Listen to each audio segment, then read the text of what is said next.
Should you work with property deal sources? Now, this is a common question that I get asked because I do work with property deal sources who have been able to help support my portfolio and grow my portfolio, but there has been some horrific stories, and I have had conversations with property deal sources who aren't so much legit. So I want to go into this video talking about 4 tips that you can use to go and check out a property deal source, so go and check out the property and making sure that you're investing your money in the right way. As I've said, there are good deal sources and there are bad deal sources, and I know I mentioned this before, but I don't want to dwell on the bad side. But this is why it's so important to do your research on each deal source that you speak to, and especially on the property. So without further ado, let's get into this video. What is a deal sourcer? So a property deal sourcer is someone who essentially goes out, finds a property, negotiates with the vendor or the estate agent, and essentially packages that up. They tell you what the rental is going to be, they tell you what the refurb is going to be, what the end value, etc. It varies on every single deal, but essentially they package it up and sell it on to an investor. And there's a couple of reasons why deal sources do this. 1, because they might not have the funds to do the project. 2, it's an opportunity that they can't necessarily take advantage of at the moment. And 3, that might just be their business, the way they've set it up. They're not particularly bothered about buying properties, but what they are typically focusing on in their business is to source properties. And they are professionals. They do this, they have the marketing strategies, they have the contacts, they have the relationships, some even have their own power team. So it can be very beneficial if you are working with the right people. The first thing that I always do is doing my due diligence on the property deal sourcer. So I will Google their name and I will find out as much information about that person before I go and meet them. And I would highly recommend that once you do all of your research, that you go and recommend. So I Google their name, I check them out on social media, I check to see who they've tagged in their posts, if they're working with anyone that I know or that I can reach out to, especially social media. Social media is so good, but it's so easy to build up your credibility and look professional, which is why you have to go into the nitty-gritty and go and speak to people that they've worked with, go and ask them about previous projects. Is there an example that they can give you? And then ask for references and referrals, so then you can go out and reach out to those people and asking them how their experience is. Now, be careful when you ask people what their experiences are, because you'll have to understand what their relationship is all about. And sometimes it could be negative, sometimes it could be positive, but just kind of keep your ears open in terms of what people are saying, because even if someone has a bad example, doesn't mean that you're necessarily going to have a bad example. And if someone has a great experience, doesn't mean that you're going to have a great experience. So it's just understanding what the balance is. Is there more positive connotations with that person, or is there more negative connotations? What actually went well, what actually didn't go so well for that particular person. So it's just important to understand. The second thing that I would do in terms of due diligence on the person is check out their businesses and making sure that they are registered with the property ombudsman, they're part of a redress scheme, they're part of the NRLA, which is a massive one for me because I understand so many benefits about the NRLA and what they have to offer if something does go wrong. Making sure that they have indemnity insurance, because if anything does go wrong, then you have at least some legal aspect to work with that person and take them to court if necessarily, if it does get to that situation, which hopefully it doesn't, touch wood. The other thing that I would typically check for is if they have a mortgage broker that they recommend, is go and speak to that mortgage broker, doing your due diligence on that property mortgage broker, but essentially finding out, okay, how many deals have they done that have worked? Have they got the actual GDV that they estimated? Have they got the rental income? Has it been an easy process working with them? What is that relationship like? Because it's all about people and your relationship with people.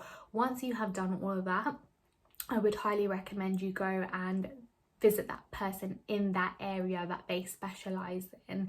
And when I say they specialise in, it's all well and good people saying, oh, we source all over the UK. Yes, if you have the systems involved, but if you're a one-man band or a two-man band, then it's quite difficult to do the whole of England or the UK or wherever they specialise in. So you need to be very specific. Go and meet that person. Ask if you can go and visit projects. Ask if you can go and meet anyone that have already done projects with them that's up and running. The third thing is go and speak to their builder, see if you can speak to their builder to see what examples of that their building work done, not necessarily working with that particular person, but other examples that they've done, so you can see what the quality of the product is and actually get some real numbers.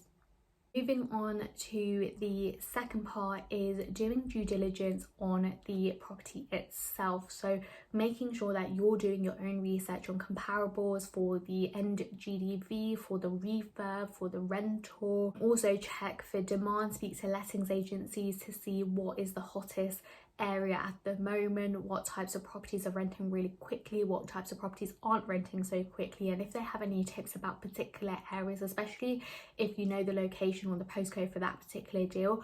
Ask a lettings agency to see, okay, will this sell, in the aim that you are going to give them their business. There's no point in speaking to every single lettings agency. It has to be some sort of incentive for them to help you as well. So in the hope that you are going to work with them, try and get as much information as possible. The third thing that I would say is you have to be accepted that you're not always going to get the best deal.